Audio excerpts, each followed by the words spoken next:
of the weekend. Here are your top 5. Coming in at number 5 with 5% of the vote is GOP donor Harlan Crow for his Nazi memorabilia. Maybe if we included the actual corruption stuff, he'd be higher, but that's what he gets for the Nazi stuff. Coming in at number 4 with 15% of the vote is Jim Jordan for trying to protect Trump from Alvin Bragg by defunding the police. Number 3 with 18% of the vote is the North Dakota GOP for wanting more money for their meals, but not for kids. Such a terrible story. Number 2, the runner-up with 25% of the vote is Greg Abbott for working to pardon a man who killed a protester. That is really bad stuff right there. But your garbage person of the week with 37% of the vote is the Texas judge for his ruling to block access to the abortion pill. Now, thankfully, there has been some development since then, and it will remain accessible for many people in many states, at least for now. But he attempted to just massively deliver for the most radical anti-abortion zealots in the country. And so a true piece of human garbage. Thank you to everybody who voted. Thank you, Brett, for joining us on the show today. Thank you. I want to shout out, I just found out that my dad's mentor from when he was working in business just passed away. His name's Chuck Williams. For those of you who know of the Williams Institute at UCLA, which is kind of one of the trailblazers for gay and LGBTQ gender identity rights and advocacy. It is, largely responsible for a lot of the strides made in those areas. And Chuck Williams was its founder, and he will be missed. And he was awesome and a dear family friend. So to Chuck Williams. Seen a lot of RIPs coming in the chat. Very sad news. Thank you, Brett. I will talk to you soon. Everyone at home, thank you for joining us. I'm gonna be leading the first hour of the Young Turks. I hope you join me then. For now, though, stay safe out there, stay sane out there. I'll see you soon.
Hello, everyone. Welcome to Indisputable. I'm Sharon Reed, in for Dr. Rashad Ritchie. And I know I say this a lot. Oh, my favorite person, my favorite person, my favorite person. They are, okay? Bennie Carollo, breakdown, contributor, host of Bleep, Blomp, Ben. I always have to read it, Bennie, okay? Because it'll trip me up every time. We are just so honored, guns out today too, to have you as our guest co-host, because the commentary is always on point. And so I think we should launch right into it, because we're going to need you for this one. Okay. He may need you too, but let's just go there, because someone has stepped in it, and big time. Hakeem Jeffries facing backlash for a resurfaced 1992 op-ed. What could be so terrible? What could he have said that is haunting him today? Well, I'll tell you, okay? The House Minority Leader, Hakeem Jeffries, under fire for an editorial he wrote when he was a college student attending Binghamton University. In the editorial, Jeffries defended his uncle, Black Studies professor Leonard Jeffries, as well as Nation of Islam leader Louis Farrakhan in the piece. Leonard Jeffries was criticized for comments he made in the 1990s about the slave trade and the involvement of, quote, rich Jews. He also said a, quote, conspiracy planned and plotted and programmed out of Hollywood by Jewish movie executives was to blame for disparaging Black people in films. Farrakhan in the past called Judaism, quote, dirty religion. And a black star with the details there. After his uncle lost his teaching position, Jeffries wrote, quote, Dr. Leonard Jeffries and Minister Louis Farrakhan have come under intense fire, wrote Jeffries. Where do you think their interests lie? Dr. Jeffries has challenged the existing white supremacist educational system and long-standing distortion of history. His reward has been a media lynching, complete with character assassinations and inflammatory, erroneous accusations. Hakeem Jeffries also compared Black conservatives to, quote, House Negroes. The House Negroes didn't labor in the field. They were domestic servants. The House Negro was dressed up, led to believe that he or she was better than those in the field. Most importantly, the House Negro sought to emulate the white master. He wrote, the House Negro of the slavery era and the Black conservative of today are both opportunists interested in securing some measure of happiness for themselves within the existing social order. Jeffries' previous response to the controversy told the Wall Street Journal back in 2013 that he had a, quote, vague recollection of the controversy surrounding his uncle and Farrakhan, but that he was away at college at the time and frequently referred back to statements given to the Wall Street Journal when asked about the controversy. Quoting, and so when a lot of the controversy took place and my brother and I were away at school, he said, there was no internet during that era, and I can't even recall a daily newspaper in the area, but it wasn't covering the things that the New York Post and Daily News were at the time. CNN reports that Jeffries knew more about the controversy than he let on, and even invited his uncle to speak at his school while he was on the board of the university's Black Student Union. Leonard Jeffries accepted the invitation and reiterated his comments about Jewish moguls in Hollywood being, quote, anti-Black to a crowd of 800 people. He also defended himself for the backlash he received from the Jewish community by comparing them to Nazis. Spokesperson for Jeffries, Christiana Stevenson, telling the outlet that the House Minority Leader does not agree with his uncle's views. Okay, the first thing, Bennie, that I thought of in reading this, besides that, whoa, let's unpack this, is that candidate. And I don't know if it's fair. I don't know if this is a fair comparison. But do you remember that fiery preacher that then candidate Barack Obama gave speech about and had to disavow? And that last part of the quote from the spokesperson that says, the House Minority Leader does not agree with his uncle's views. That's what triggered it for me, but I want your take first. Yeah. This is one of those things where, like, so there's so many layers to this, but at the root of this is this white supremacist propaganda that's put across, and this anti-Semitic propaganda that's put across all throughout the United States and really the Western world.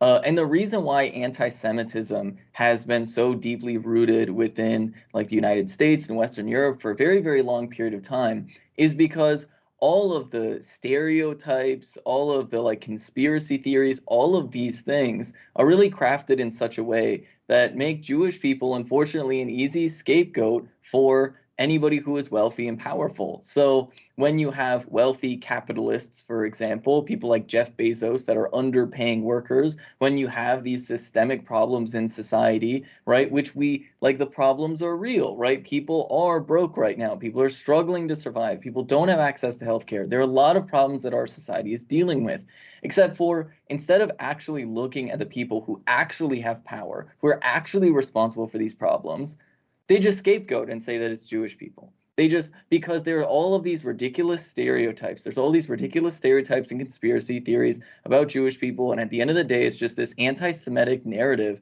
that has literally been used, like, since, like, medieval times, where you would have kings that would say, oh, well, it's actually not my fault. It couldn't be my fault. No, it's Jewish folks that are doing this. And really, that's one of the reasons why anti-Semitism has been around for so long, and why, you know, as a society, we've had a difficult time really rooting it out, because unfortunately, there are a lot of, like, powerful people that see the benefit of keeping anti-Semitic tropes around, right? And so it is true that Hollywood, for example, has been very racist in its portrayal of Black Americans. That is definitely true. But that's not something that's, like, orchestrated by Jewish people. That is something that's orchestrated by the racial biases of the people that produce movies, right? The racial biases of the people that are willing to put money to make movies happen, right? Like, it's the racial biases that exist within, like, you know, these big media companies and stuff like that. But it's not Jewish people doing that, right? And it's just really, really,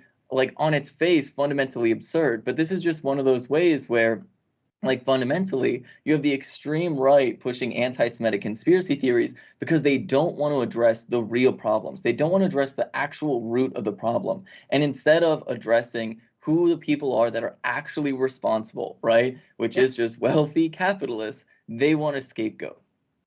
If I hear the name George Soros one more time, it's just like, you're just George Soros in everything, right? Okay. I actually would like to meet him so I can say, how do you handle all this, right? Okay.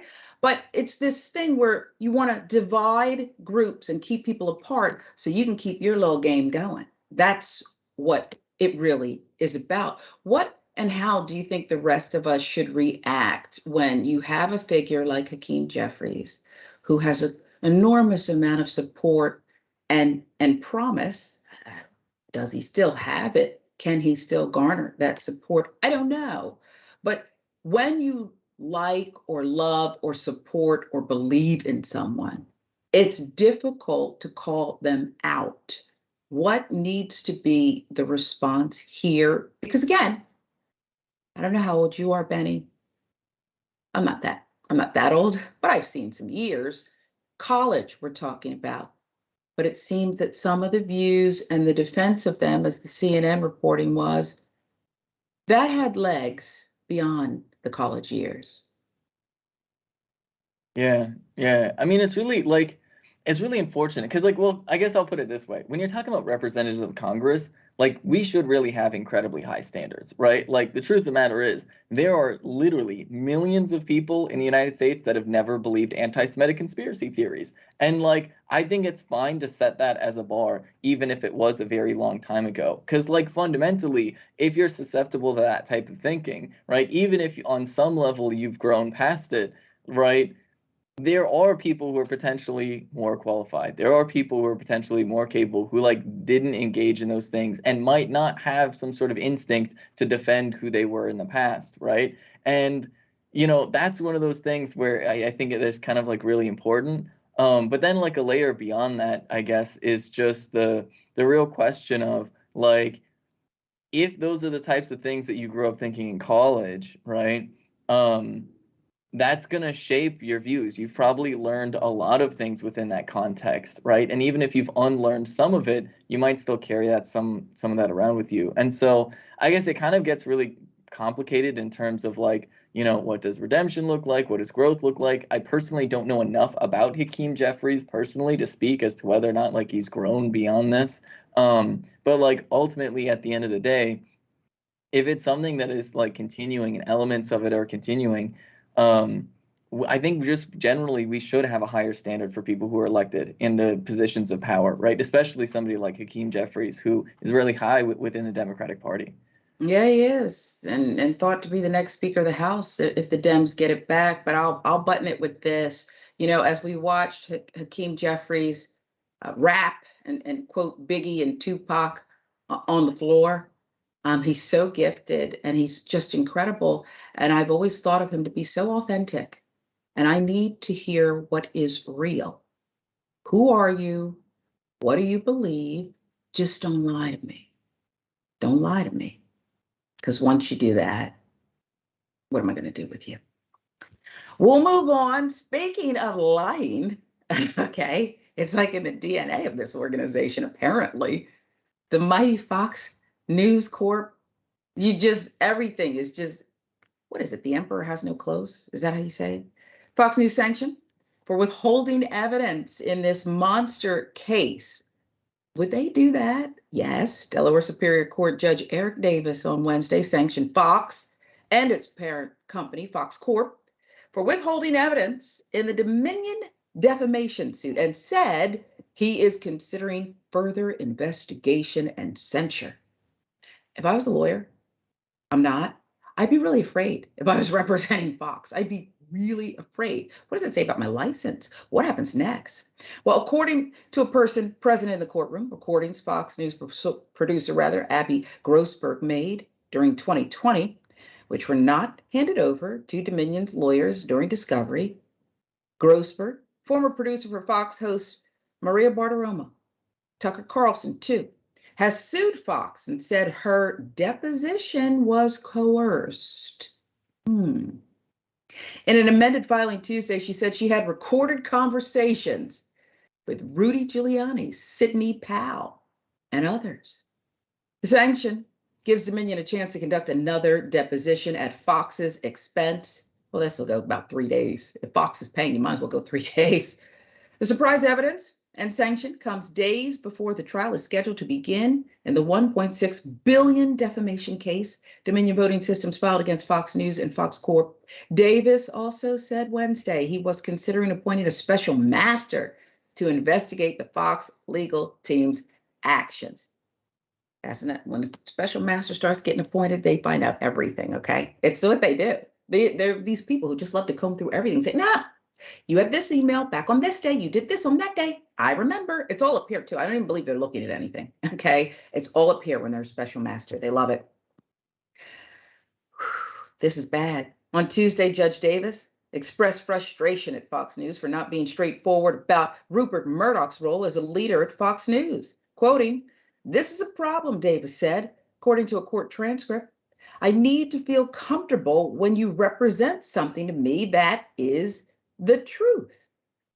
But it wasn't. So there's so much here, Benny, this huge, domineering, middle finger to the truth organization, right? Because that's really what they're doing to all of us, indoctrinating people every day and then pretending it's journalism, pretending it's news. We got enough bias in the other news, right? But Fox takes it to a whole new level. But this is about holding some of the most powerful people accountable. And this judge is somewhat of a hero. I don't know his full background to me, Benny, but here's what I like about it. He's calling them out on everything, public, loud, releasing things, after it's in court, he's releasing the transcripts and releasing the audio. And speaking of an investigation now that could really get people in trouble and threaten their licenses, what do you think about this judge's actions and the great mighty Fox finally being called out? Yeah, I mean, first and foremost, I think a lot of transparency is really important, especially with something as high profile as this with like Fox News, because Fox News is continuously to this very day still broadcasting and putting out information, right? And I would say they're putting out a lot of like hateful information and misinformation. And so it is important that people have more awareness about like sort of Fox News's willingness to lie in general. And then, of course, there's the layer on top of this, which is to say that like if Fox News's legal team is getting caught lying, hiding information, right, coercing information on like depositions and stuff like that, well, then that really begs the question, right? If you are a lawyer, if you are a capable lawyer and you are working for a large news network like Fox News, why would you feel the need to hide information, right? Why would you feel the need, to hide information like that? Because if they're doing that, then that seems to be emblematic of their sort of like understanding that maybe Fox News was doing the wrong thing, that maybe perhaps they were doing the wrong thing knowingly, right? And so I think it is really important to see how these things develop, and it is good that they're taking deliberate action to say like, hey, it seems like you're hiding information, and like prying even further, which will like undermine the case, because that is like if you're a lawyer, like not only is it like against the law to just be like hiding information when a judge is telling you to relinquish information, but that is like a pretty extreme risk to take, because if you get caught, like it seems like they did, then all of a sudden you're on a whole nother layer of trouble. And so like to take that risk, it seems like there might have been a calculation going on internally that things were pretty bad to start off with. Couldn't agree more. I mean, and these are real big time lawyers who are getting paid a lot of money. And usually when you've worked to get to that position, you're not willing to lie for your clients and jeopardize your whole life. I mean, Fox doesn't have, the guy with the hair dye running down his face, the ex-mayor representing them. They just put him on the air. Okay. They have big time lawyers who had to have thought that, is this everything? Come on, guys, come on. But we'll see how it plays out. But right now, Judge Davis, more. Tell us more. What could be worse than a liar? I don't know. Someone who is across the pond and believes that, member of the Tory party says white men should own slaves. At least, I guess he's saying the quiet part out loud. It's gross, but Andrew Edwards, a conservative politician in the UK, is being investigated after an audio recording said to be him saying all white men should have a black man as a slave was unearthed. Let's play it for you. Nothing wrong with the skin colour at all. I think all white men should have a black man as a slave, or a black woman as a slave.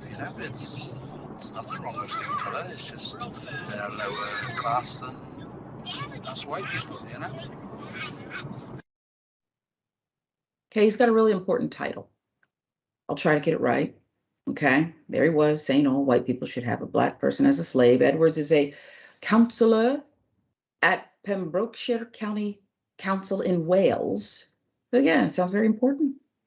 Has left the local Tory party while the probe takes place. Mr. Edwards has referred himself to the Public Services Ombudsman. He said, I am aware of such serious allegations being made against me. It is now in the hands of legal experts and the Ombudsman. It would be unfair on the process for me to comment. No, it wouldn't. No, it wouldn't, Edwards. It's either wouldn't, the first thing you say is, Bennie, hey, that's not me. There's someone manipulated my voice, but that is not me. And that is not what I believe. I'm not going to comment it. The Ombudsman is? What say you? Yeah, I mean, seriously, like if you said it, you said it. If you didn't say it, you didn't say it. And obviously, if you did say it and you're uncomfortable and you're like, oh no, maybe I shouldn't have said that. Maybe you should have thought of that before you said it. Or maybe you should not have just thought that. I don't know. Call me the thought police or whatever. But I feel like normal people aren't thinking things like that. And so I guess in some sense, it's good that this person is getting caught. And hopefully people in the UK get an understanding of what types of people are succeeding within the Tory party. I don't know. That might be a pretty significant indicator of what the political values are. Although the unfortunate reality is, look, there are a lot of people, both in the UK and the United States, really the Western world broadly, there are a lot of white folks who are at their core white supremacists. They unironically believe things like this. A lot of them don't say it, but like that is the unfortunate reality that we live in a deeply racist society where racism is so normalized and it is seen as so regular that like these people quite literally feel comfortable saying this in any context itself, I think, is a condemnation of the political reality that exists within the UK and also within the United States, because we do share a very, very significant amount of culture with the UK. And so unfortunately, where you see a lot of the United States pushing things like extreme racism, transphobia, and bigotry like that, you also see that happening in the UK, where they push a lot of racism, transphobia, etc. And it is shocking, but not surprising. Yeah, shocking, but not surprising. I think that's well said, indeed. Well, there's more. A spokesperson for Pembrokeshire Council said, quote, "We are aware of an allegation being made and have referred the matter to the Ombudsman. It would be inappropriate to comment further." Okay. The council's Tory group leader, Di Clement, said, "These are extremely serious allegations. It has been mutually agreed that Claire Edwards, Councillor Edwards, I guess, will leave the group while the matter is under investigation." The Public Services Ombudsman confirmed it had received Mr. Edwards' self-referral. I got a problem with that too, Benny. Well, how in the hell can he self-refer? Wouldn't you and I be leaping over desks to refer him first? Okay, wouldn't we be like, "I got him," and we'd be fighting over who's going to refer this guy? He self-referred himself. This is ridiculous. No. Yeah, I mean, and even like, I don't know, like, I guess there are formalities that need to be done, but like, I'm confused. What's the investigation for? It seems like there's like an audio clip. If that is that his voice or is that not his voice? Like, I don't know. Like, what are we investigating at this point? Yeah, come on. You know, remember that show Cheaters, Joey Greco? Okay, even the guys and gals who got caught on that. Okay, when Joey played the recording and said, "I want to show you something," remember that show? The show is horrible. I mean, you're just putting their worst moments. You got to stop, Joey, because people can get hurt. But they would say, "All right, I'm out of here." They would either run or confront the situation. Well, sometimes they would run. They wouldn't just say, refer to the spokesperson. Either Joey would ask, "Is this you? Because we caught you here, and then you were with your lover over there, and then you did this. What do you?" And then he'd say, "Talk to her, them, him, whoever. Talk, explain yourself." And that's what we need to hear here. But apparently that's not happening. At any rate, Cheaters is not a good show. You should not. It's just too salacious. This is Indisputable, where the truth is important, the truth matters. I'm Sharon Reed in for Dr. Rashad Ritchie. We're right back.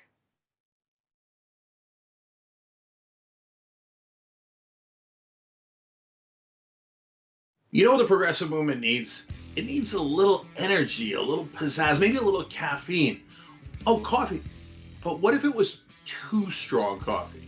Yes, new, toostrongcoffee.com/TYT. Look, this helps progressive causes. It's also organic and fair trade, so you've got peace of mind that it was done right, and it happens to taste great. So check it out right now at toostrongcoffee.com/TYT. That 300 million is a pretty good number, Well, that's the size of the US population. You know what our next target is? The size of the entire world. We just crossed 5 billion views on YouTube. I mean, imagine 10 years ago thinking one day. We looked at you like, are you nuts? Young Turks has just passed another milestone. 20 billion views. Damn. All right, lots of comments. You guys are the best. I'm gonna read a few comments from our members. Mr. Methuselah says on YouTube, super chat, thanks for all the important work you do for TYT for the movement. Do you know who had the first super chat when I got back from vacation? You won't be surprised to find out. Billy B. Taylor. What do you know? Billy says, "Rejoice, for Dragon Daddy has returned." This question sent to us by Izzy Sanchez Jr. Is it me or is Meghan McCain talking as fast as Ben Shapiro? Is that the way the right tries to look smart and intellectual? Well, yes. Michael Nathan writes it on Twitter. Did Anna choose Cenk's outfit today? I'm sure it wasn't Cenk himself. Man Bun Jenkins Skinny Jeans says, so now Anna has pointed out, okay, that's his handle. T. Joyce, 1971, saying Donald Trump is good at pulling out of things, NAFTA, the Iran deal, NATO. It's just too bad Fred Trump didn't.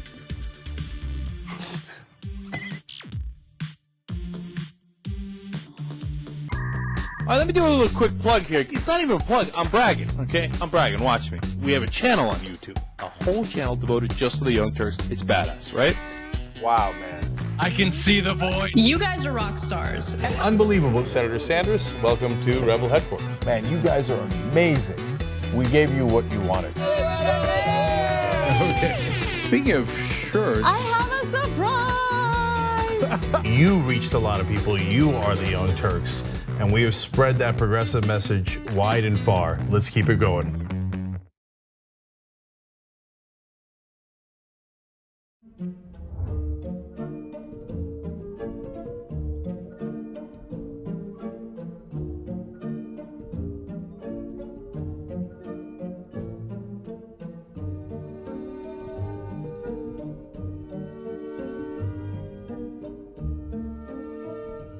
Here's what we do. We go beyond the headline.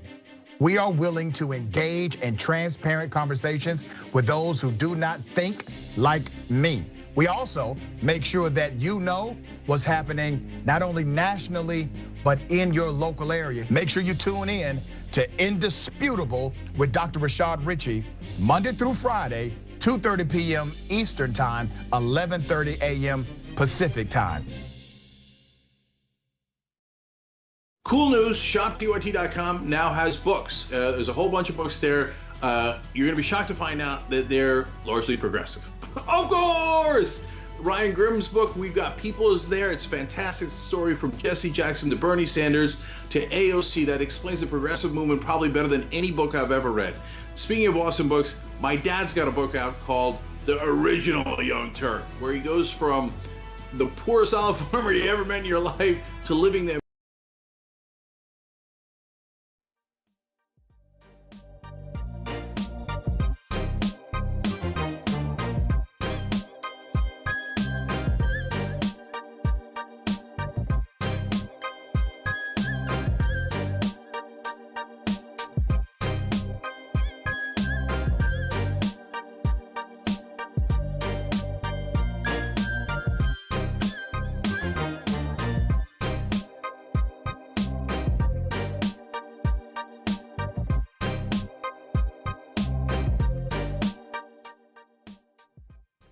Welcome back to Indisputable. I am Sharon Reed, and for Dr. Rashad Ritchie, and Bennie Carollo is here.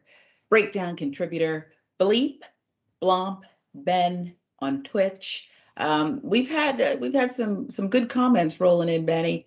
Let's start with TYT member Mickey C, the silver-haired dragon, about Hakeem Jeffries facing the backlash for that resurfaced 1992 op-ed. Mickey C says, I have mixed feelings about bringing up what people said as students. Hopefully they've learned and grown in those decades, although I have to admit that I've been disappointed too many times by Jeffries. Wow. Lynn says this about Fox withholding evidence and the judge chiming in. Modern day fable, the judge who cried Fox. Stop, Lynn.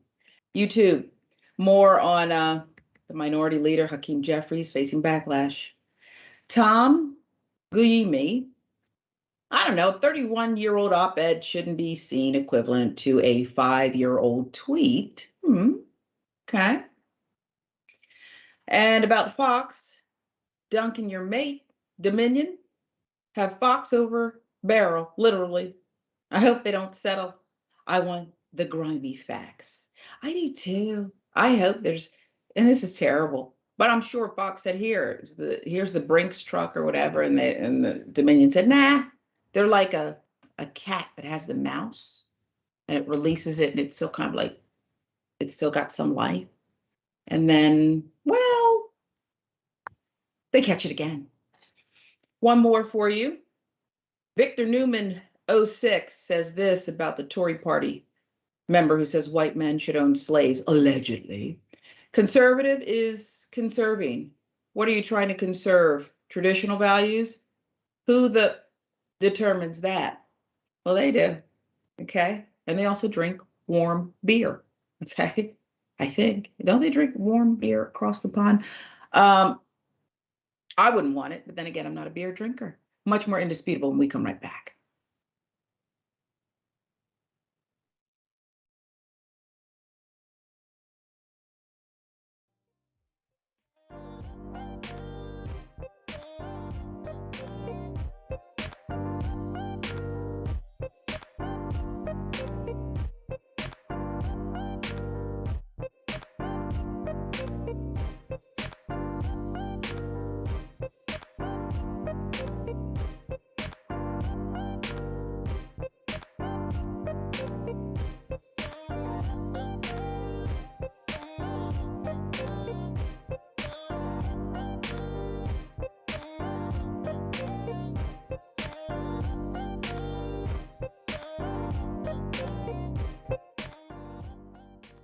We've been concentrating on some foreign affairs today on Indisputable. I'm Sharon Reed, in for Dr. Rashad Ritchie, Bennie Carollo. Breakdown contributor, Bleep Blomp Ben on Twitch is with us today. And so I think it's fitting, Bennie, that we should not necessarily go American with I wish a Karen would. You want to call the police on them for having a barbecue on a Sunday. I feel free! Back off! I'm going to tell them there's an African-American man threatening my life. Holidays! You make it a f***ing safe! You're me! You are! I'm a 45-year-old woman on a holiday having a you're joking, are you? You're joking, are you? You're get me out! Get me out! Oh my God! I'm on a holiday! I can't believe you made this a thing! Watch this! Watch this! Watch this! Make me! Make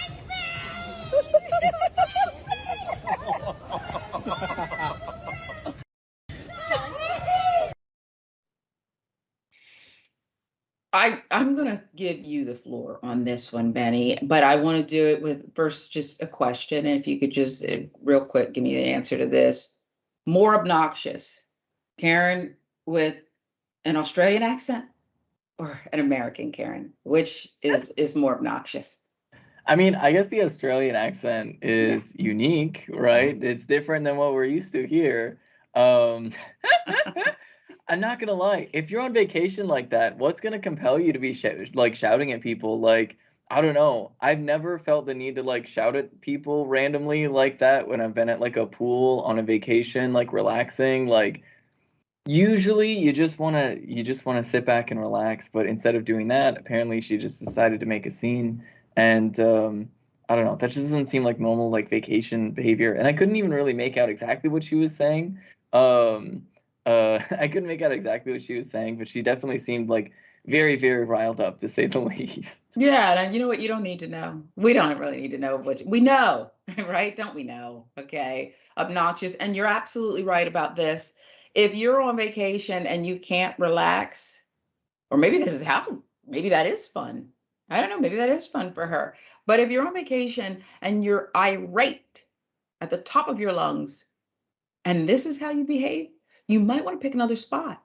The pool looked inviting. The drinks were flowing, perhaps too much. Why do this? And what do you do except, I don't know, did you ever play that? Just dunk her. Okay, you got to just dunk her or give her timeout. Okay, you're in timeout, dunk her.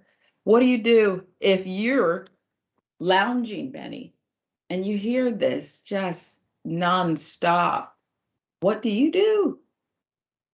Yeah, I mean, being in situations like that are always like complicated and difficult, right? Because like obviously the people in the video were laughing, right? And if you laugh, like you could maybe make them realize that their whole scene that they're trying to make isn't working and or getting them what they want, and so maybe they'll back off. But then maybe you laughing will get them like angry, and then who knows how things will escalate from there. You could just be quiet and ignore it, but sometimes ignoring it gets people more upset. So all of these things, I guess, are just really difficult. For me personally, if I saw that, I probably wouldn't engage. I might laugh a little bit. But if it went on for longer than 5 or 10 minutes, I'd probably go get a snack and find my way back to the pool in a little bit.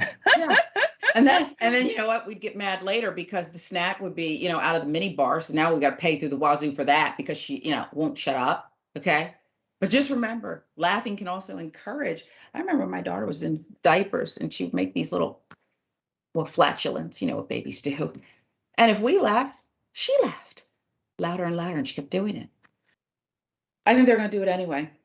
We'll move on. A teacher is fired after writing racial slur on a whiteboard.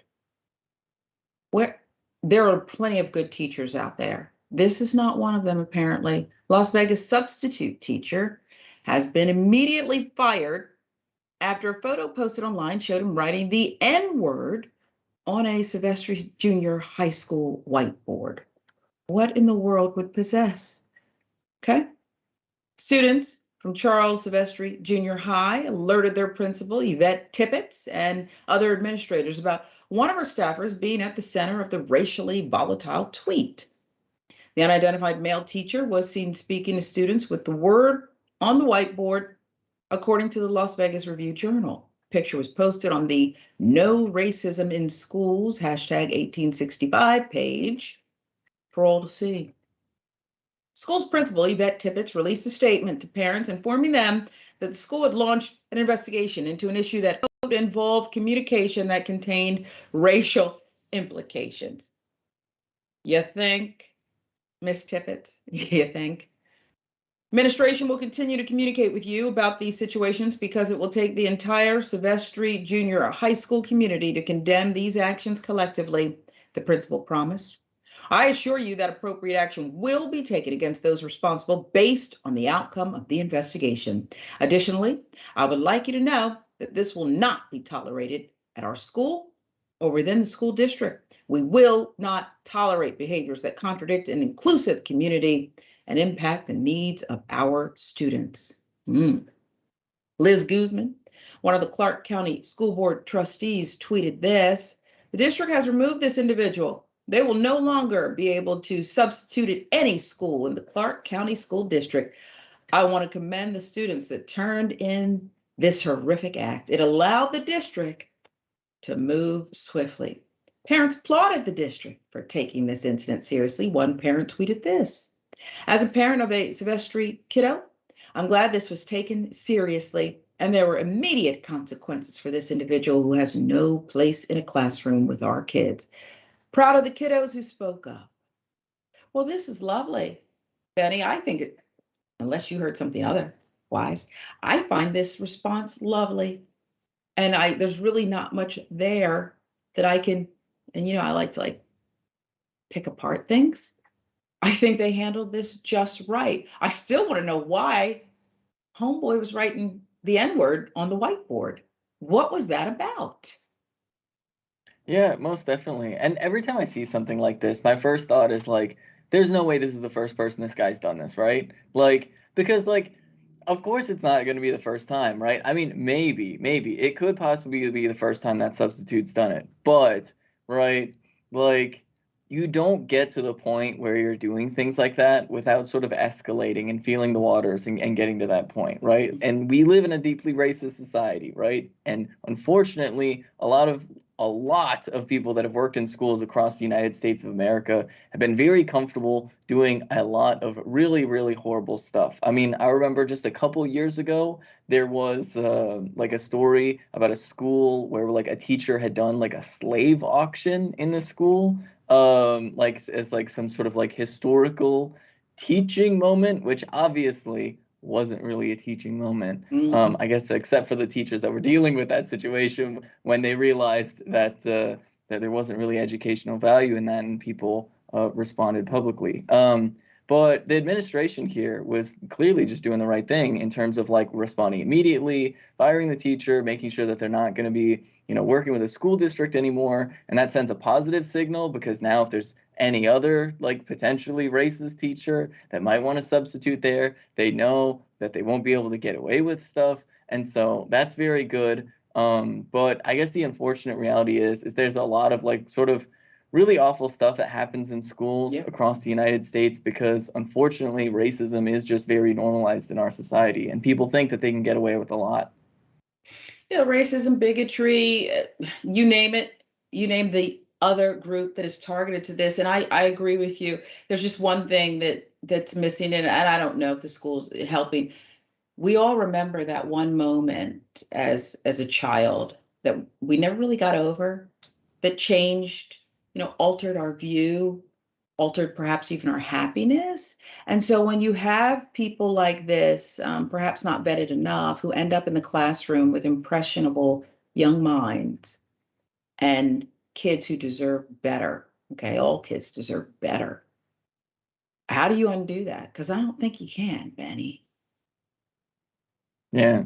Unfortunately, like the best thing you can do is what the school like did, and hopefully there was a follow-up directly with the students, right? Because the most important thing after the fact, after there's a situation like this that happens with kids, somebody does or says something like racist or like bigoted in some way, is to quickly get rid of the teacher, and then respond by going to the students and saying, hey, we have your backs. You're safe here. This is fine. And we're going to respond appropriately to make sure this doesn't happen again. So at very least, they can have faith that the institutions are going to be there to like protect them from this happening again.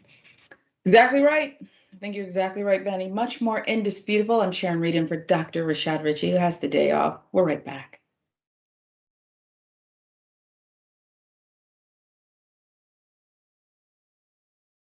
Cenk Uygur is not here today, which means that I will be able to talk during the show. Now, We'll see. Poor Cenk, under the bus. My God, if Jesus came back, how much would the Republicans hate him? Now you have to give away all of your possessions to the poor. Steve King would be like, oh, Weezy. Everyone should be lucky enough to have a John Iadarola in their life. You confused everyone. Okay, sorry. I thought it was pretty clear. Take a break now. You can turn me into Dr. Manhattan as long as I get what Dr. Manhattan's packing, okay? The liberal mom says, Mark Thompson, have you ever thought about doing one of those tapes that soothe people to sleep? Like Mark Thompson reads the phone book. I'd buy it. If you'll buy it, I'll do it. D'Emilio writes in, John, you are so thick. I love you.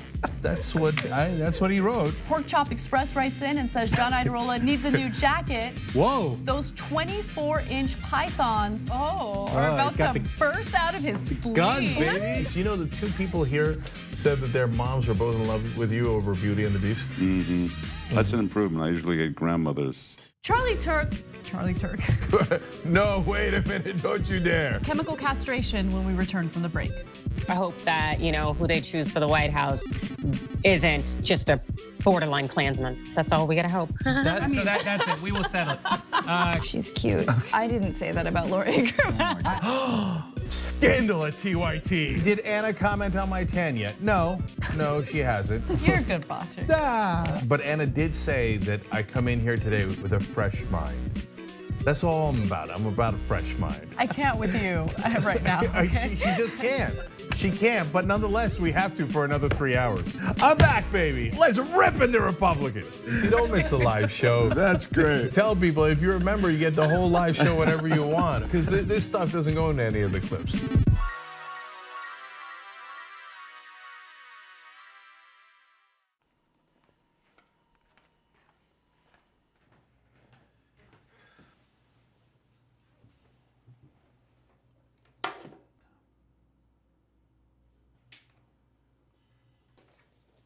Welcome to the Damage Report. I'm John Iadarola. This is gonna be a big one. Meanwhile, in the Arctic, you know where this is going. You watch the Damage Report, the Arctic's on fire. Obviously, why would we be talking about the Arctic except to tell you that it's melting once again? The Republicans aren't that interested in it. I wonder why. Lift out of poverty up to 3.7 million people, including an estimated 1.3 million children. Hashtag save the children?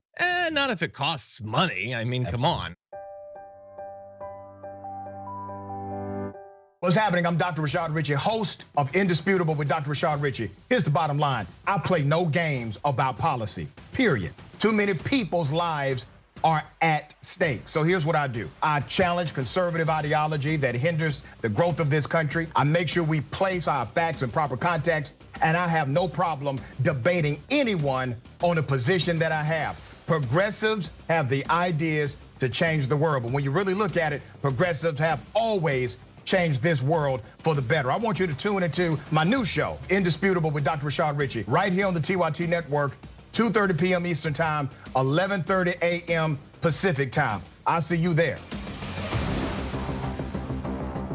Everything that we've accomplished over the years is because of our members who've allowed us to remain independent of corporate interests and reach 20 million followers. Now is the time to bring as many people into the progressive movement as possible. We're inviting you to be the change and help bring a community-powered progressive change machine to life. Details are at tyt.com/change. If you're a member, thank you. We need you to remain so. If you're one of the thousands of viewers out there who's not a member yet, the time has come for you to join now. We need you more than ever. tyt.com/change.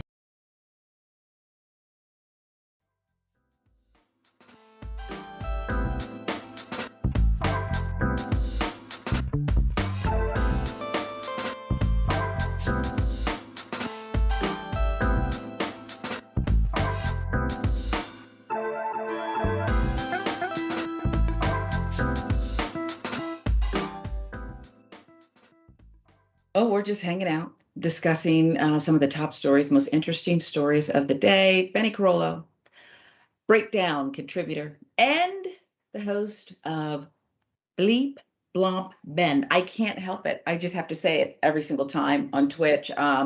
Love you, love you, love you. Let's get some viewer comments. YouTube member Laurel Dragon, gifted 5, indisputable. We appreciate you. I wish Karen would stop flapping her gums, is the comment there. Okay, does anyone else see the irony about the teacher writing the N-word on the whiteboard? Just saying. Thank you, C. Michael Henson. Just saying. About the teacher fired for writing the racial slur on the whiteboard. You don't like my music? That wasn't even acceptable in the 1970s. Okay, about the Aussie Karen having a little too much fun on her holiday. Mosquito bite. On the plus side, you can't understand half of it. Okay, so this was a good thing, Benny, that, we just heard little bits. We know how Karens are. Okay, we know they were spewing hate and garbage and insults and whatever. I think you're exactly right. One more TYT member. Well, let's see.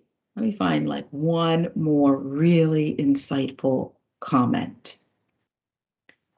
Okay, Bama Raider 12 says American is way worse. So did we pick the Aussie accent on the Karen? Or did we say that made this Karen slightly more interesting? I can't remember. Benny, do you? I think I lean on the interesting side, just to, shake things up a little bit. I love it. All right, well, this next story, there's nothing worse than someone who spits on you, right? Okay, it's disgusting. But is it worth 70 years in prison? Okay, I admit it's disgusting. In Texas, a black man gets 70 years for spitting on cops. Is this justice? Tell you more. Texas man, Larry Pearson is his name, reportedly sentenced to 70 years in prison for spitting at Lubbock police officers during an arrest last May. There's Mr. Pearson. Cops picked him up on domestic violence charges after he allegedly hit a woman several times in the face, leaving her with, quote, multiple visible injuries. That's according to everythinglubbock.com. Pearson allegedly got angry when officers didn't arrest the victim and started kicking the door of the police cruiser. When two cops opened the door to demand he stop, Pearson spat at them.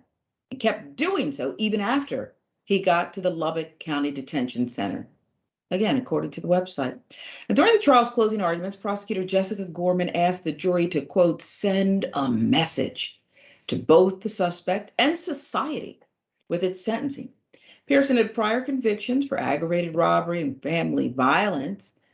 Gorman referenced that. As a result, he faced a minimum sentence of 25 years. This is what the prosecutor's arguing. Jurors indeed later found him guilty of 2 counts of harassment of a public servant. Okay, so let's put this in perspective. Remember what I said, 2 counts of harassment of a public servant.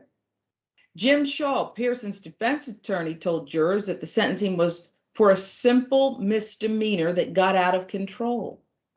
Various outlets have picked up on the story. Fox News, TMZ, Chicago Defender. Let's show you the headlines. It depends on who you're aligned with, what your headline looks like. Okay, and there you see it. Man gets 70 years for spitting at cops. But Fox says Texas man who spit at police sees life of crime crumble, slapped with 70 years in prison to send a message. Now, who wrote that Fox headline? You know that's not a good headline. It's so convoluted. There's too much in there. It's a compound. That's not how headlines are. That's not how they work best. But this case has garnered much attention. Rapper Meek Mill is weighing in on it, commenting on the story publicly. There's Meek's tweet. No, this action level. Ain't no way they can give us that much time for a misdemeanor like spitting. I don't care. What they gonna try to say his record is? No regard for Black life in that courtroom. I guess, like I said, Benny, spitting is gross, okay? It's disgusting. I've only had it happen one time. I was babysitting some kids. We were at the playground, group of older kids who just like were up to no good. Well, they spat on my new Jordache jeans. Am I dating myself? They made a comeback, didn't they? And I was furious. And I took care of it. And I'm going to leave it at that because I don't know what the statute of limitations is. But 70 years for a misdemeanor and a prosecutor who is in the courtroom arguing, begging the jury to do more. I'm not saying this person's a great person, Pearson is a great person, but how do you balance Lady Justice here? Why is it so personal to this prosecutor? And why, when police are spat on, does it require 70 years? But when you maybe look a different way, you're a victim of something horrific, sometimes nothing happens and there's not even an indictment. Yeah, I mean, this case really condenses a lot of different things into one, because the original arrest was for domestic assault, right? That's what the original arrest was for. And then, of course, there's the layer of this is a Black man spitting on a police officer. Okay, so we have several different layers here. First and foremost, they wanted to prove a point. They really wanted to get this guy for what? For spitting on police officers. They didn't really want to get this guy for like allegedly committing domestic assault. That was like, and apparently had like previous charges for domestic assault. So what is being valued here by the system more? Whose lives are worth what, right? Because we have 3 different instances here where you have like the police officer's just dignity when it comes to them being spat on. You have a Black man whose life is being, literally stripped away by being put into jail for 70 years. And then, of course, you have whoever the victim potentially was of the alleged domestic violence, right? And so this one instance really, I think, encapsulates all that rather than focus on all of these actual victims and the real problems that exist within our society, spitting on a police officer apparently is the #1 crime in America that really needs to be dealt with, I guess. Well, prosecutors and police, they have drinks together and they hang out and they work so closely together. So yeah, that trumped everything apparently. Okay, trumped everything. Wow. We'll keep following Mr. Pearson's plight, the sentence, and we'll see what ultimately comes of it. Let's stay with jail. Okay. This is in Atlanta, Fulton County Jail, right? A lot of inmates. Overcrowding has been a problem in the past. An inmate, though, eaten alive by bed bugs is a whole nother matter. And that is exactly what's being alleged here. Let's tell you more about it here in Georgia. LaShawn Thompson, 35, just 35 years old, died in September while in custody at Fulton County Jail, perishing after just a 3-month stay. His family says he was eaten alive by bed bugs and insects. They're now demanding accountability in the death of their loved one. Family's lawyer is calling for a criminal investigation and a new Fulton County Jail to be built. Wouldn't it be great if you didn't have to build anymore? These are photos provided by the family's lawyer, and they show a jail cell in deplorable conditions. Pictures, Thompson's body of his face and torso covered with bugs. Family's attorney, Michael Harper, says Thompson was diagnosed with schizophrenia, but was physically healthy when booked into jail. There's no excuse for a mentally ill inmate to be left alone in a jail, abandoned to die, he continues. They did nothing to help him, nothing. They found him dead in his cell, lying there, infested with bed bugs and lice. And that is what killed him. It's just gut-wrenching. It's disgusting.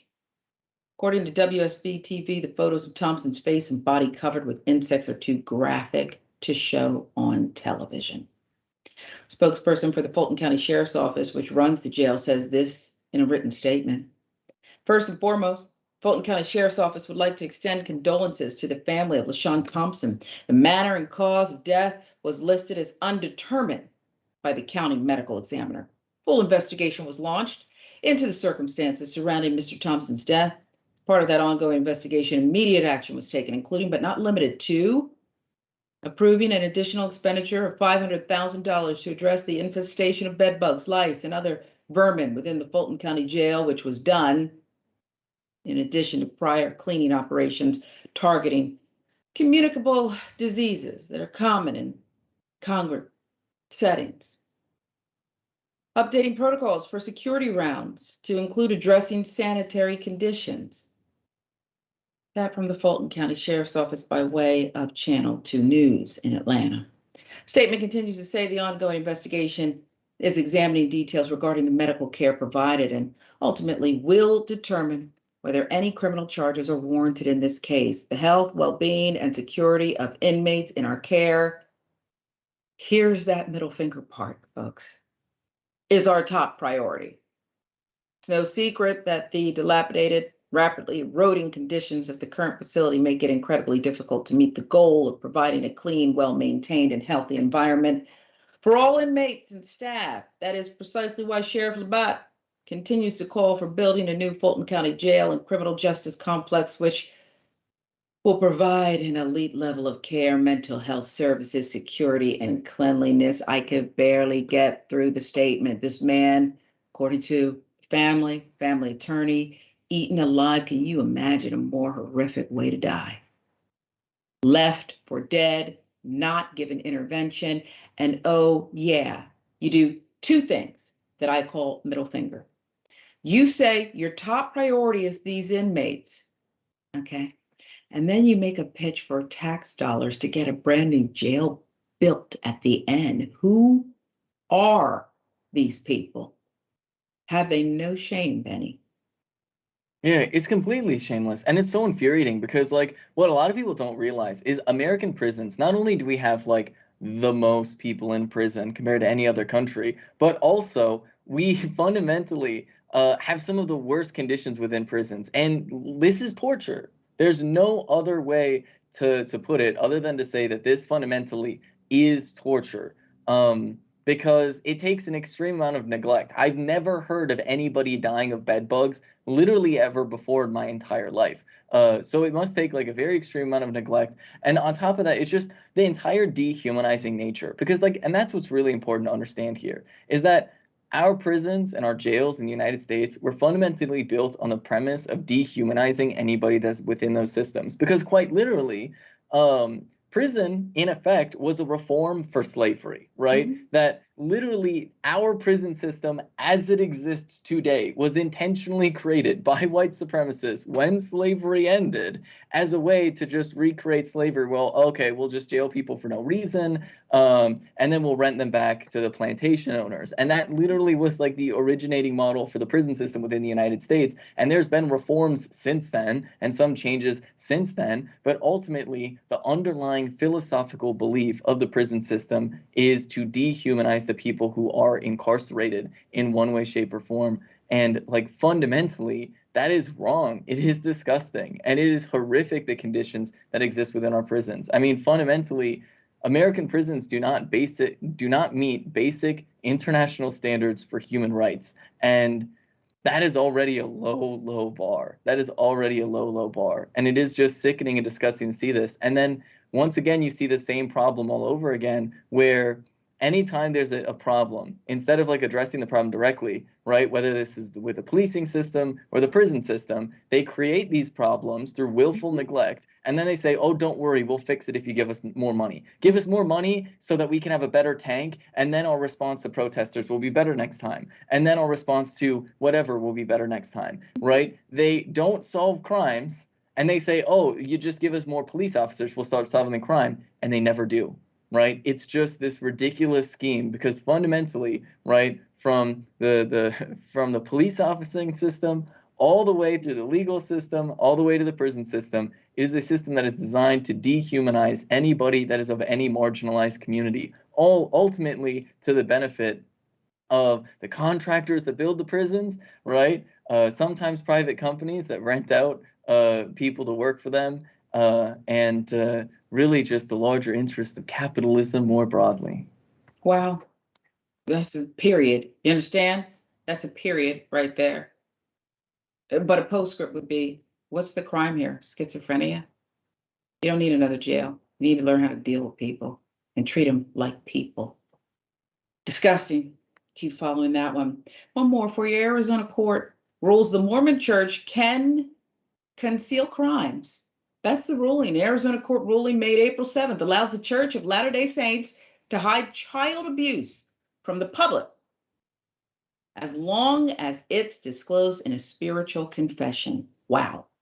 That ruling allows Mormon church officials to refuse to turn over documentation or answer any questions regarding the crime. Although the state Supreme Court made its decision earlier this month, the ruling was not made public until Tuesday, April 12th. Where's the transparency? The ruling was made after a lawsuit began following a 2010 child abuse case against a man named Paul Douglas Adams, right there. Adams told the Latter-day Saints bishop in 2011 that he was abusing his 5-year-old daughter. Story said the bishop did not report the abuse to authorities and that Adams continued to abuse the girl for 7 more years, then began to sexually abuse her newborn sister.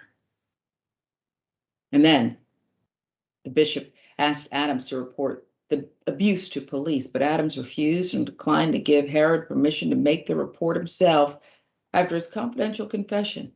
According to the church's statement, Herod also asked Adams' wife, Laiza, to report. She refused and later served a prison sentence for failure to report sexual abuse. Adams was caught after continued abuse without any intervention from the church. Adams died by suicide in jail after he was arrested for child pornography for filming and distributing sexual acts with the girls. Now Arizona judges have made their decision. Lawyers representing Adams' children took the case to the Arizona Supreme Court, which ended up siding with the church. The attorneys intend to file a motion asking the court to reconsider its ruling. Wow. This has not been the first case of the church turning a blind eye to cases of child abuse and will not be the last under current legislation. Here are Herman Law statistics regarding child abuse by clergy members. And there you see it. The stats show child abuse allegations were made against 4,392 priests, totaling 4% of all Catholic priests. 22% of victims were 10 or under. 80% of victims were male. Only 2% of the accused priest went to prison. You got all these prisons, but you don't want to put the child abusers in them. You go first, Benny. Yeah, I mean, like, did I hear that number right? 4%? Was it? Yes. It was 4% of priests? That's like 1 out of every 20, right? Like, and like the fact that, like, you know, the church didn't have to like bring in a lawsuit to say like, hey, I want to be very clear, we don't have to report this, right? Like, I mean, this is what's so disgusting, especially like, and it's hard not to like listen to this as a trans person where people are actively trying to pretend like trans people are some sort of threat to children when you literally have an entire institution that is out trying to protect themselves from like just reporting right? Known instances of not just like physical abuse, but literal sexual abuse of children. Like, are you kidding me? This is so disgusting. Like, fundamentally, there's something deeply, deeply wrong with our society. And like, honestly, like, look, if your religion is asking you to cover up, the sexual abuse of a literal child, what are you doing? Literally, what are you doing? Like, there are plenty of Christians out there that don't actually feel the need to cover up child sexual abuse. Believe it or not. I know this is such a wild concept. And so it's just fundamentally disgusting, not only that there's large religious institutions that are willing to do these cover-ups, but it is even more disgusting that our legal system gives legitimacy to those people in some of the same states, in some of the same exact states where they're trying to criminalize the existence of transgender people just for existing, right? And just everything about this story is absolutely infuriating and disgusting. And it speaks to the extreme shamelessness of the Republican Party. And honestly, like, why are more Democrats not actively pushing against this? I get it. You might offend some percent of like religious people, but why? Do you care about offending those people? I personally don't care about offending people if they think it's so important that people cover up child sexual assault. Like, I don't care about offending them. Some things are just black and white, okay? It is either you're abusing children and covering it up, or you believe that they should be cherished and protected. Which is it? Because once I get my answer, if it looks anything like the story we just reported, not my church. I don't even know if you should be classified. What is the definition of religion and what's it there for? It's sick. You're right. Disgusting, Benny. We'll be right back.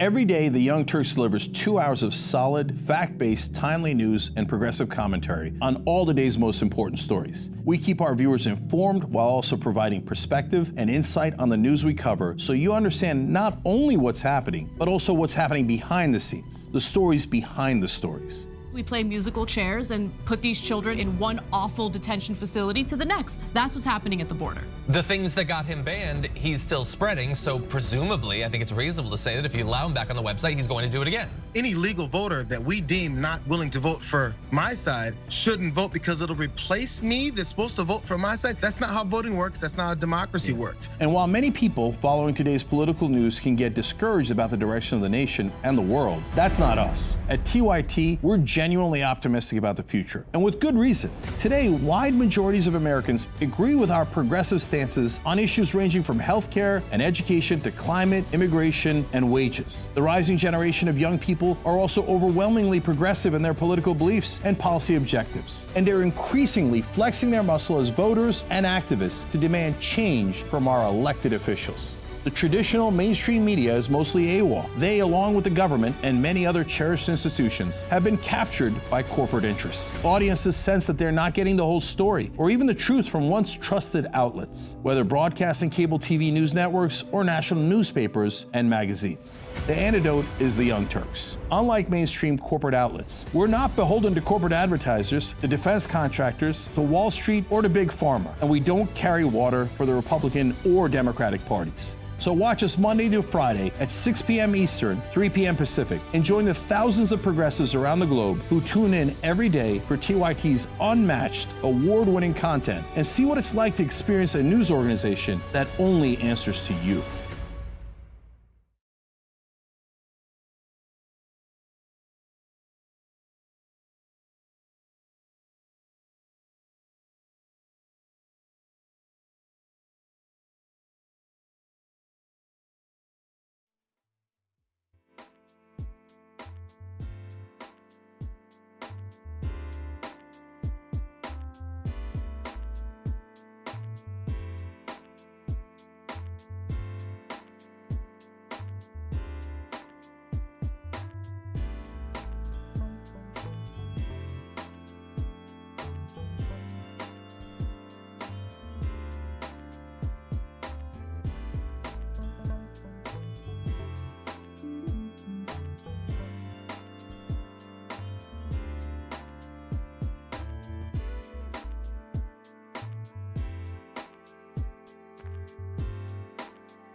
Welcome back to Indisputable. I am Sharon Reed in for Dr. Rashad Ritchie. We've had an eventful show, still more to come, but I do want to give some of your comments, TYT members first, about that Texas black man who spat on officers. Lubbock, Texas, got 70 years reportedly for it. Cats and Dragons says, yet the governor is trying to pardon someone convicted of obvious murder, referring to the BLM activist who was murdered. Inmate eaten alive by bed bugs in a Fulton County jail. Okay, yeah, this is a real story, folks. Real story. An actual talking cat says that county jail is like something from the dark ages, absolute savages. Now remember, the sheriff's putting out a statement saying, well, if you just give me more money for a new jail, we won't have inmates eaten alive by bed bugs and lice. This won't happen. That's what he said. YouTube members, Northside Yanks, about the black man who spat on officers. Spitting on someone doesn't even warrant 1 year in jail, let alone 70. It warrants something because it is pretty gross. But you're right. 70 years. What are we doing here? What are we doing? I want one more. The Arizona court ruling that the Mormon church can conceal crimes. Lori Park says, remember, these are so-called Christians, right to life Christians. Break every 10 commandments in that Bible. That is your take, Lori. And now you've been heard. And now, welcome to the bullpen.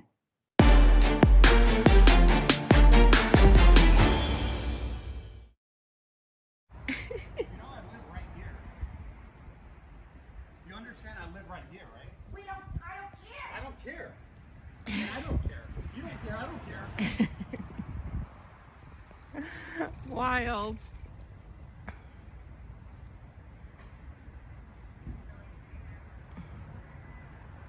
Yes, there's some very suspicious people, and they're going to rob and steal and kill people. We're at 4353 Colfax Avenue. Please come in a hurry. They're in private property where they're not supposed to be, and they won't get out.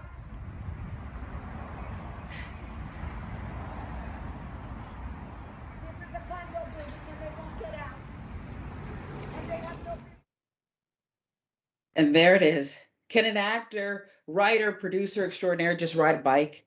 Just ride a bike in Studio City, California without being attacked by a vicious Karen? Apparently not. Amir Mo joins us now. Welcome to the bullpen. We're just honored to have you on and to really update this encounter, really a scary encounter, because you never know what these Karens are going to do.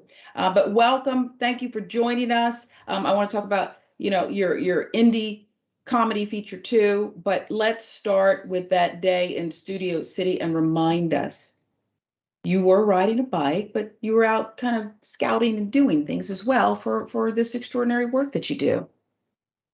Yeah, thanks for having me, Sharon. Yeah, I had a screen test. The casting directors wanted to see me on a bike, so I just got myself a new bike. Literally, as I look to my left, I see exactly where that video was taking place, less than 100 feet away from my building, and I'm just trying to get some footage of me on my bike.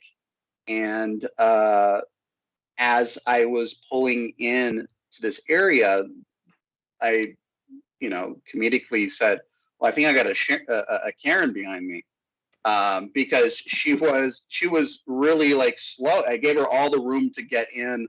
Wait, you really said that, Amir? I really did say that. I really actually did say that. I'm not even joking, because she had so much room to drive past me to go where she was going, and she was just kind of hanging back. And I was like, maybe I had a Karen behind me. And then she pulled over and made this big ruckus and, called the police and said that I looked like I wanted to kill and rob, which, we know the history. Sure. Yeah.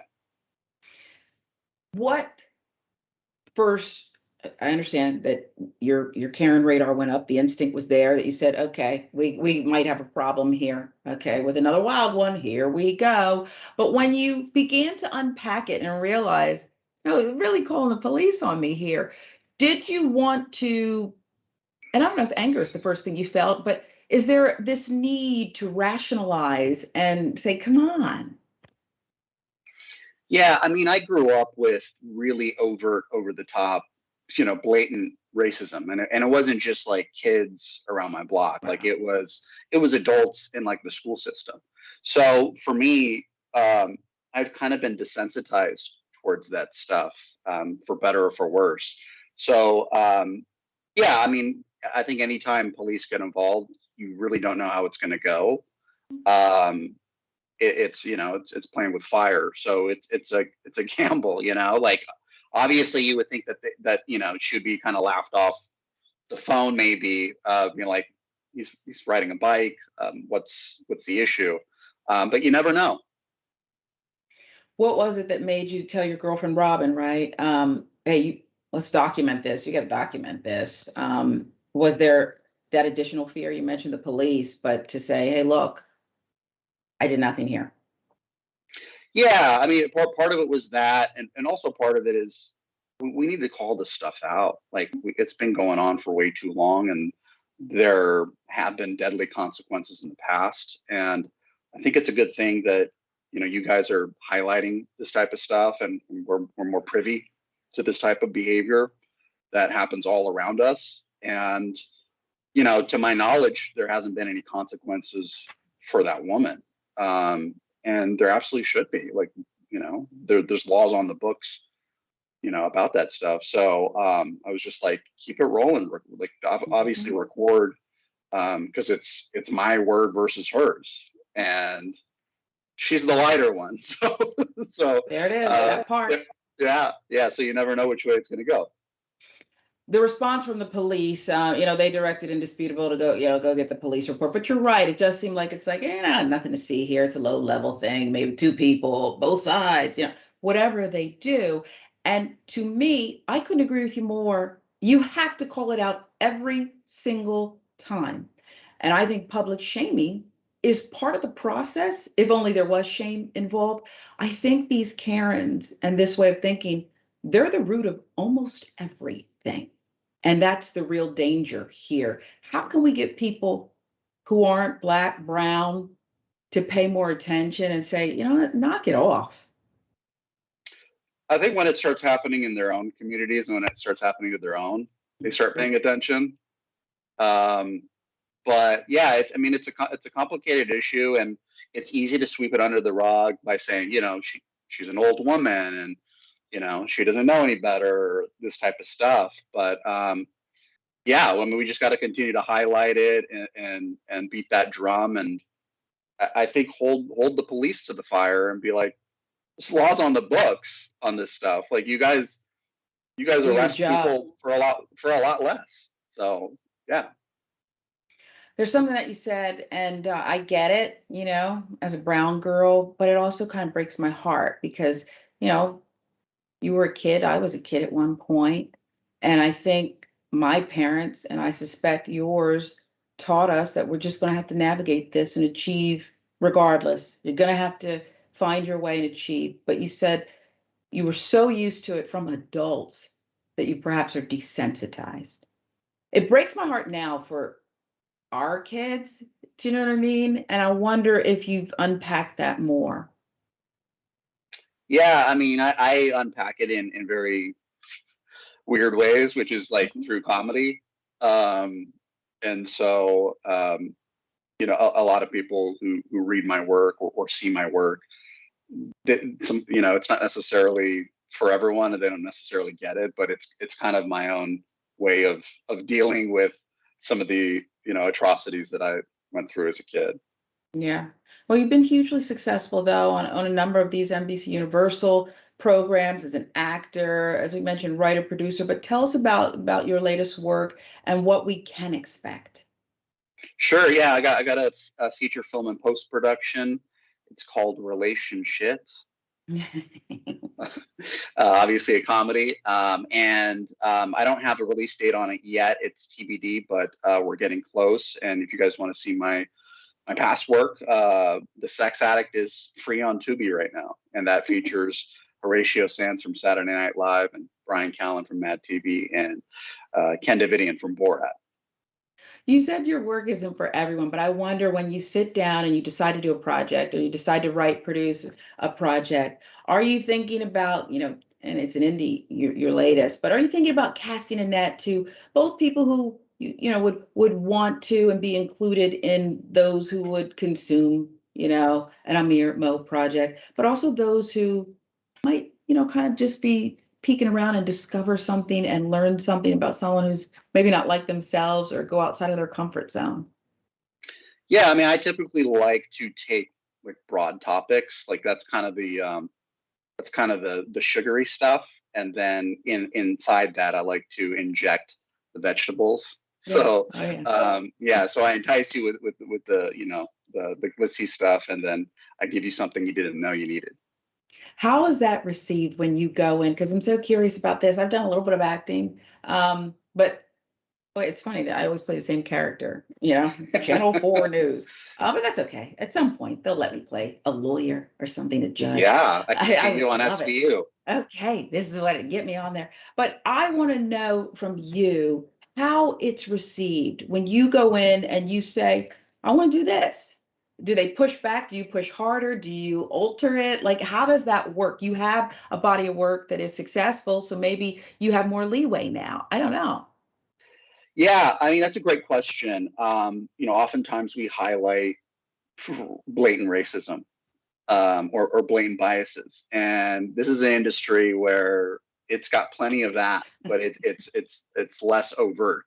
So they say that they want diversity on screen, but they don't necessarily want diversity of story. Mm-hmm. So they're like, yeah, like you look the part, but this is the kind of story you want to tell. Not so much. Yeah. Do you feel like it's gotten, and this is like, I hate those same old questions, but I have to ask it because you've been doing it long enough. Do you feel like it's getting better, the diversity of thought and the diversity of, behind, in front of, all the way around, the executives? Is there enough diversity in everything that you can honestly say things have gotten better? I would say things have gotten better, at least like incrementally. I don't know that it's, again, like you say you want diversity, but none of your execs are particularly diverse. So you're not getting the stories that diverse people want to talk about a lot of the time. Mm-hmm. So yeah, I mean, I think it is getting better, not fast enough for my liking, but it does seem to be getting a little bit better. And I think at the end of the day, like you gotta go where your passion, is pulling you to go. And if you do it successfully, then I think people will eventually follow. Is that the advice you would give, the next Amir Mo? Not to suggest that, will ever be another, but a young person who says, you know what, I want to do this. And now there's all this streaming and there's so many different avenues that I can get it done. Is that the suggestion that you would give them? Just follow your passion and don't try to fit in a mold. Because I feel like everything's secular, right? Where, now it's all these judge shows. Now it's this, law and crime and whatever. Should you try to follow the trend or should you just go your own way? I really think that, like, first of all, I would say don't do this type of work unless you absolutely have to, unless you're obsessed with it. Because I see people be like, I'll give it a try for a year, or I'll do this. And I was like, yeah, this is like, you've got to be ingrained in this. But I really, like, for me, it's hard for me to do my best when I'm not passionate about the work. I'll get auditions for certain roles and I'll be like, that wasn't it. And it's because I'm not passionate about the role or the story or anything like that. So I think, for me particularly, I have to do something that I'm like really passionate and I can get like obsessed about. So. Well, we're almost out of time. I do have one more question for you, because now that we've even updated the story, I'm wondering, you're so creative, and everything that you write and produce and, star in even. Will this Karen from Studio City become an inspiration for you in some way in your work? Yes. That's a good question. Or is she not worthy? Maybe she's not worthy. So even before her, I'm actually shopping a Christmas script right now. It's not your typical Hallmark script at all. It's about like meeting your partners' parents for the first time, and they're Karens. Oh God. They're like MAGA Karens. Might have a story about that. Yeah. So in a way, she's already in.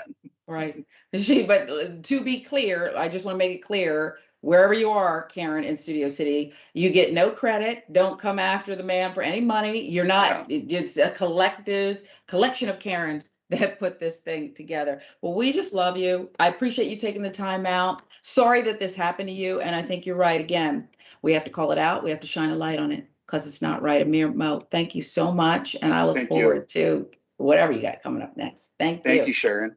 You got Bye. it. Thanks. And thank you for joining us. Gosh, great talent, and happy to update it. And wherever you are, Karen, karma, I suspect it's coming. Thanks for watching.